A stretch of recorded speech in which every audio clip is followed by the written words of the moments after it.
मित्रांनो नमस्कार. स्पोर्ट्स पैसा मराठीला तुम्ही सबस्क्राईब करताय आणि असं सबस्क्राईब करत राहा मित्रांनो. मित्रांनो विषय असा आहे, गौतम गंभीर आणि सिलेक्टर हर्षित राणावर ज्या प्रकारे फिदा आहे, म्हणजे त्याला तिन्ही फॉर्मॅटमध्ये सिलेक्ट केले जाते गेल्या काही सिरीज. आता बुमराही तेवढा इम्पॉर्टंट खेळाडू राहिला नाही की तिन्ही फॉर्मॅटमध्ये तो खेळू शकतो. पण प्रश्न असा आहे मित्रांनो, पूर्ण भारतामध्ये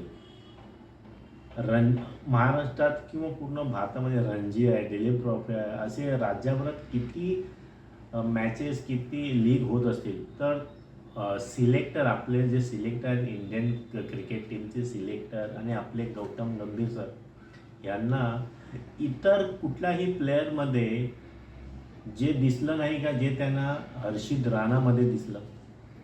कारण मी जे प्लेयर बघितलेत ना, त्यांनी आंतरराज्य आंतरस्तरावर जे कामगिरी केली आहे ना, ती हर्षित राणाने नाही केली. मला काय वाटतं, हर्षित राणाने जे IPL मध्ये केलं आहे ना, ते कुणी केलं नसेल. पण हे असं का होत आहे आणि हर्षित राणावर सिलेक्टर आणि गौतम गंभीर का एवढे फिदा आहेत ते काय अजून समजत नाही आहे.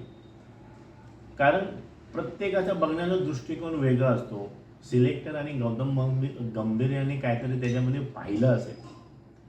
येणाऱ्या T20मध्ये, येणाऱ्या 2027च्या वर्ल्ड कपमध्ये ते त्यांनी साध्य करावं, इंडियाला वर्ल्ड कप जिंकून द्यावं, तर खूपच मजा येईल.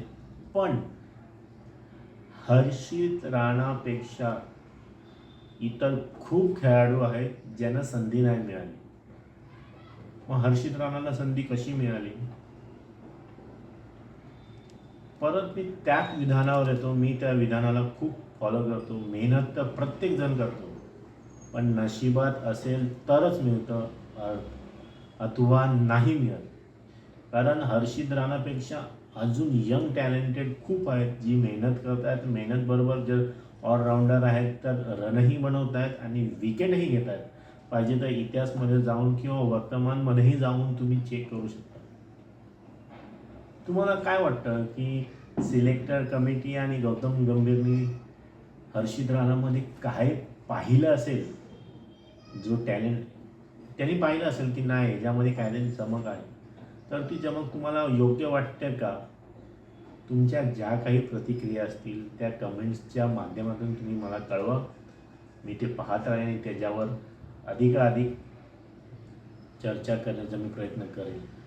तोपर्यंत मित्रांनो, स्पोर्ट्स पैसा मराठीला सबस्क्राईब करा. तोपर्यंत जय हिंद, जय महाराष्ट्र. पुन्हा भेटू स्पोर्ट्स पैसा मराठी या यूट्यूब चॅनलवरती. धन्यवाद.